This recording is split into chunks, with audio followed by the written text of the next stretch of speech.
Un saludo para todos. A nosotros nos corresponde la NIA 530, muestreo de auditoría, por la cual el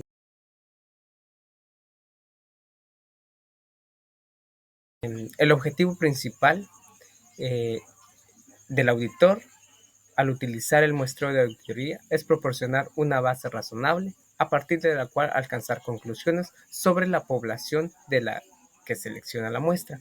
¿Qué quiere decir esto? Que nosotros no vamos a utilizar toda la población de la empresa, sino determinada muestra significativa, fiable. Entonces, eso puede ser un 20% según la densidad de la empresa, según los números, según la importancia relativa de los procesos contables. Dígase una cuenta por cobrar de un universo de 100 millones por 10 millones, eso ya es significativo. Tenemos también lo que son las definiciones. A efectos de esta NIA, las definiciones tienen el siguiente significado. Muestras de auditoría. Es la ampliación de los procedimientos de auditoría a un porcentaje inferior al 100%, que es lo que anteriormente estaba explicando, de los elementos de una población relevante para la auditoría, de forma que todas las unidades de muestra tengan la posibilidad de ser seleccionadas con el fin de proporcionar al auditor una base razonable a partir de la cual alcanzar conclusiones sobre la población. Entonces, ya está más que explicado. Que no es el 100% que vayamos a revisar, sino es una determinada muestra para nosotros llegar a una conclusión sólida. Una población es el conjunto completo de datos del que se selecciona una muestra y sobre el cual el auditor desea alcanzar una conclusión. Al igual tenemos el riesgo de un muestreo. Es el riesgo de que la conclusión del auditor basada en una muestra pueda diferir de la cual obtendría aplicando el mismo procedimiento de auditoría a toda la población. El riesgo de muestreo puede conducir a dos tipos de conclusiones erróneas que ahora se los voy a recitar. En el caso de una prueba de control, concluir que los controles son más eficaces de lo que realmente son, o en el caso de una prueba de detalle, llegar a la conclusión de que no existen incorrecciones materiales cuando de hecho sí existen. El auditor se preocupará principalmente por este tipo de conclusiones erróneas debido a que la eficacia de la auditoría es más probable de la que lleva a expresar una opinión de auditoría inadecuada. Esto quiere decir que nosotros podemos errar si nosotros no tenemos las pruebas de control suficientes y apropiadas. Y la número 2, que es en el caso de las pruebas de control, puedan concluir que los controles son menos eficaces de lo que realmente son, o en el caso de una prueba de detalle, llegar a la conclusión de que existen incorrecciones materiales cuando el hecho no existe. En este tipo de conclusiones erróneas afecta la eficacia de la auditoría, puesto que generalmente explica la eficiencia de la auditoría, puesto que generalmente implica la realización de trabajos adicionales para determinar que las conclusiones iniciales son incorrectas. Continuamos con el riesgo ajeno al muestreo. Riesgo de que el auditor alcance una conclusión errónea por alguna razón no relacionada con el riesgo del muestreo. También tenemos lo que es una anomalía, que es una incorrección o una desviación que se puede demostrar que es representativa de incorrección o de desviación en una población. Esta NIA también nos habla del diseño, tamaño y selección de la muestra de elementos a comprobar. Diseño de la muestra. Al diseñar una muestra de auditoría, el auditor toma en cuenta consideraciones como la característica de la población, el objetivo específico que se ha de lograr y la combinación de los procedimientos de auditoría que tienen la mayor posibilidad de alcanzar dicho objetivo. Para las pruebas de controles, el auditor realiza una valoración del porcentaje de desviación esperado sobre la base de su conocimiento de los controles relevantes o sobre la base del examen de un pequeño número de elementos de la población. Dicha valoración se realiza con el fin de diseñar una muestra de auditoría y determinar su tamaño. El tamaño de la muestra. El auditor determinará un tamaño de muestra suficiente para reducir el riesgo de muestra a un nivel aceptablemente bajo. El nivel de riesgo de muestreo que el auditor está dispuesto a aceptar afecta el tamaño de la muestra. Cuando menor sea el riesgo que el auditor esté dispuesto a aceptar, mayor tendrá que ser el tamaño de la muestra. El tamaño de la muestra se puede determinar mediante la aplicación de una fórmula con base estadística o mediante la aplicación del juicio profesional. Selección de elementos a comprobar. En el caso del muestreo estadístico, los elementos de la muestra se seleccionan de modo que cada unidad de muestreo tenga una probabilidad conocida de ser seleccionada.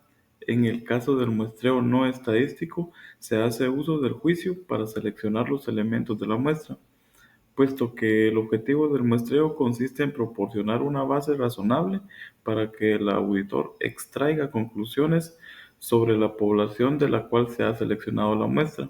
Es importante que el auditor seleccione una muestra representativa de forma que se evite el sesgo mediante la selección de elementos de la muestra que tengan características típicas de la población.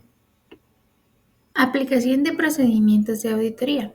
La primera parte del proceso de auditoría consiste en aplicar los procedimientos específicos que se han diseñado para cada elemento de la muestra seleccionada. Es fundamental que estos procedimientos estén alineados con el objetivo de la auditoría, ya que el propósito de la auditoría es obtener evidencia suficiente y adecuada para respaldar las conclusiones del auditor. Al aplicar los procedimientos, el auditor busca asegurar que cada elemento se examine al rigor necesario para cumplir los estándares de auditoría y poder dar una opinión que sea fundamentada con las conclusiones y con la evidencia necesaria. Sin embargo, en ocasiones puede surgir la situación en la que un procedimiento de auditoría no se puede aplicar al elemento seleccionado. Por ejemplo, si realizamos una prueba de autorización de pagos, se selecciona un cheque que ha sido anulado correctamente, eso no sustituye una desviación relevante para los fines de la auditoría. En tales casos, es necesario reemplazar el elemento con otro para que esto sí nos permita aplicar el procedimiento. Esto asegura que la evidencia recolectada sea representativa y validada. Otro ejemplo que ilustra este concepto es que si se selecciona un cheque anulado y el auditor verifica que fue anulado correctamente, lo reemplazamos con otro elemento como un cheque activo para continuar con el procedimiento de auditoría. Este enfoque nos permitirá que la auditoría siga su curso sin perder la validez o la relevancia de la prueba. Desviaciones y procedimientos alternativos. Esto se enfoca en cómo manejar las situaciones en que el auditor no puede aplicar los procedimientos de auditoría diseñados, ni siquiera a un elemento de situación.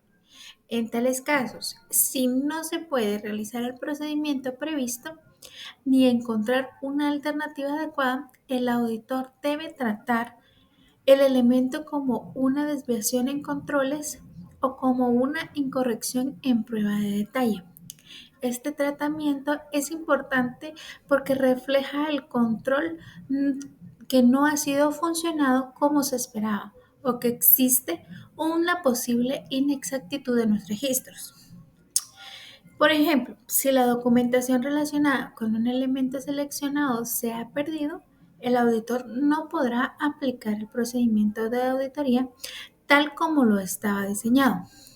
En esta situación, el auditor tiene que reconocer que el control no se ha ejecutado adecuadamente y debe de documentar esto como una desviación. lo que podría afectar las conclusiones finales sobre la efectividad de los controles. Además, sugiere que en algunos de los casos es posible utilizar procedimientos alternativos para poder obtener evidencia necesaria. Por ejemplo, si no se recibe una respuesta a una confirmación positiva, el auditor podría revisar los cobros posteriores y la evidencia relacionada para corroborar la información.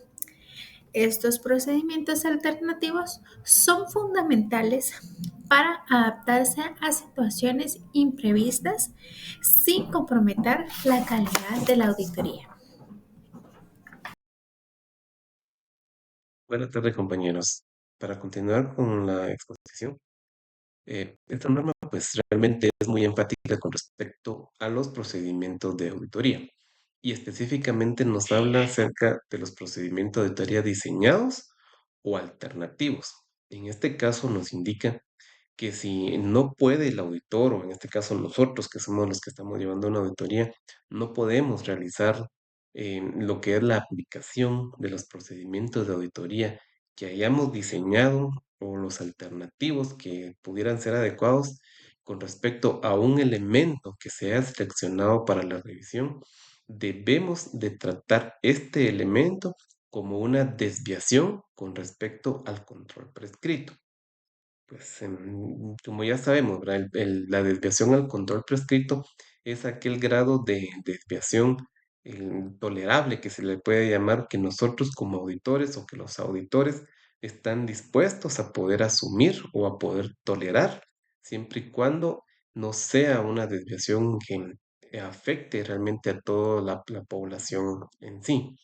Incluidos también en este caso se pueden tener lo que son pruebas de control y pruebas de detalle. Si no las podemos aplicar adecuadamente, pues vamos a tener que tomar este elemento como una desviación tolerable.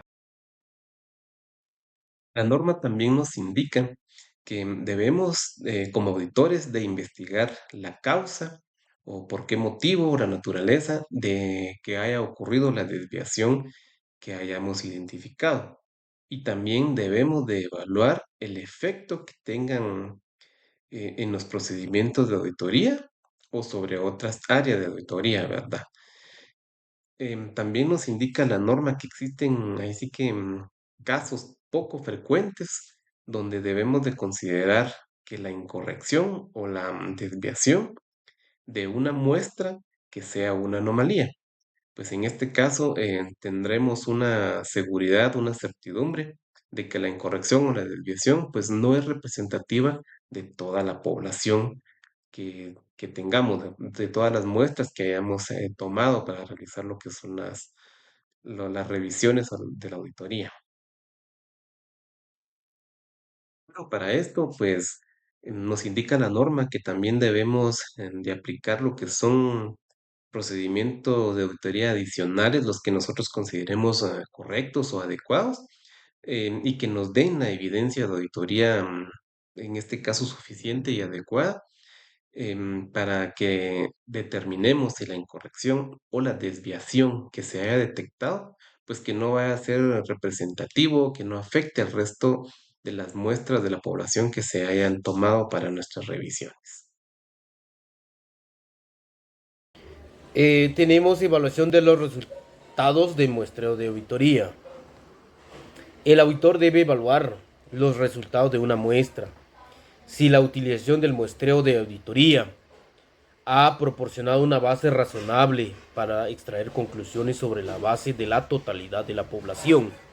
Además, se debe considerar que, respecto a las pruebas de controles, se tiene que considerar que un porcentaje de desviación inesperadamente elevado de una muestra puede llevar a un incremento de riesgo valorado de incorrección material.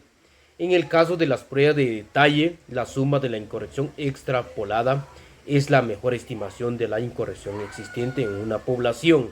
Gracias. Buena tarde, Lick. Buena tarde, compañeros y compañeras. Tenemos extrapolación de las incorrecciones. En este punto nos habla acerca de las incorrecciones detectadas Al realizar las pruebas de detalle a una muestra se debe generalizar una población completa. Sin embargo, existen casos en los cuales no es necesario extrapolar las incorrecciones y es cuando una incorrección es anomalía.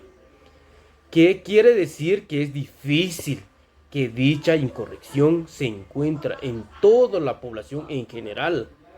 Ahora, en el caso de las pruebas de controles, no es necesaria una extrapolación explícita de las desviaciones, debido a que el porcentaje de la desviación de la muestra es también el porcentaje de desviación extrapolado al conjunto de la población.